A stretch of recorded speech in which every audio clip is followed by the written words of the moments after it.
ரஹீம்.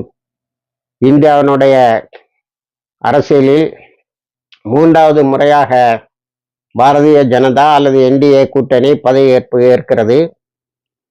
இதில் அது மாறிவிடும் இது மாறிவிடும் என்று எதிர்பார்க்கிறார்கள். எனக்கு தெரிந்து அப்படி எதுவும் நடப்பது போல தெரியவில்லை.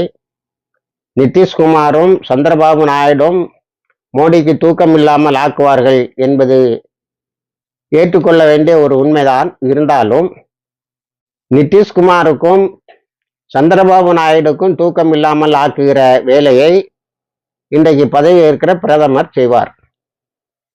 எப்படி என்று சொன்னால், ஏற்கனவே அரசல் புரசலாக பேச்சுவார்த்தைகள் நடந்து கொண்டிருப்பதாக அறிகிறோம். 2 பேரு கட்சியும் பறிபோகும். எப்படி என்சிபி என்ற நேஷனல் காங்கிரஸ் பார்ட்டி சரத்பவரிடமிருந்து அவருடைய உறவினருக்கு ஒட்டுமொத்தமாக பிடுங்கி தரப்பட்டதோ, எப்படி அதிமுக எல்லோரிடமிருந்து பிடுங்கி எடப்பாடியிடம் தரப்பட்டதோ, அதே போல நிதிஷ்குமாருடைய கட்சியிலிருந்து சிலரை கண்டுபிடித்து அவர்கள் நாங்கள் தான் உண்மையான ஜனதாதள் என்று சொல்லி அவர்கள் பிரகடனப்படுத்தி அதன் பிறகு சில குளறுபடிகள் மூலம் அவர்கள் நாடாளுமன்றத்தில் சில பதவிகளோடு வருவார்கள். இது சந்திரபாபு நாயுடுக்கும் நடக்க எல்லா வாய்ப்பும் இருக்கிறது. இப்பொழுது இவர்கள் செய்த நிதிஷை பொறுத்த வரைக்கும் அது துரோகம். ஏன்னா எந்த கட்சியில எப்ப இருப்பான்னு சொல்ல முடியாது. சந்திரபாபு நாயுடு வாஜ்பாய் காலத்தில் இருந்தே பிஜேபியோடு நெருக்கமாக இருப்பவர். குஜராத் படுகொலையின் போது வாஜ்பாய் கவர்மெண்ட் இதே மோடி கவர்மெண்ட்டை தூக்கி பிடித்து பேசியவர்.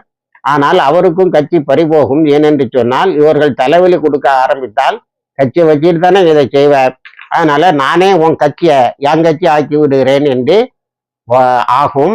எப்படி எடப்பாடி இங்கு காணாமல் போனாரோ அதே போல காலப்போக்கில் எப்படி எடப்பாடி காணாமல் போனாரோ, எப்படி குமாரசாமி கர்நாடகாவில் காணாமல் போனாரோ அதே நிலைதான் வரும். இது வரலாற்று நிகழ்வு. இதுக்கு எவிடன்ஸ் எல்லாம் ஒன்றும் எங்கேயும் தேட வேண்டாம்.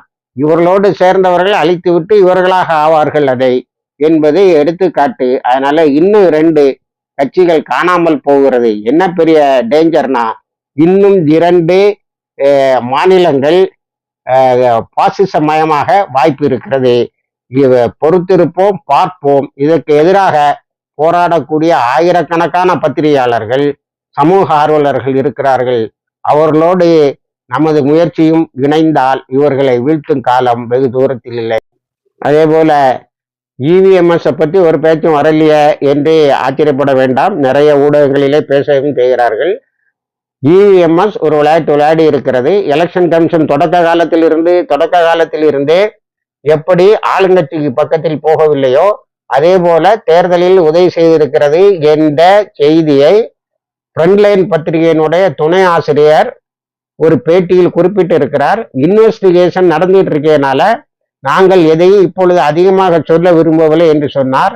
அதையும் நாமே சொல்லுகிறோம். இன்வெஸ்டிகேஷன் நடந்துட்டு இருக்கனால இதுக்கு மேல எதையும் நம்ம சொல்வதற்கு தயாராக இல்லை.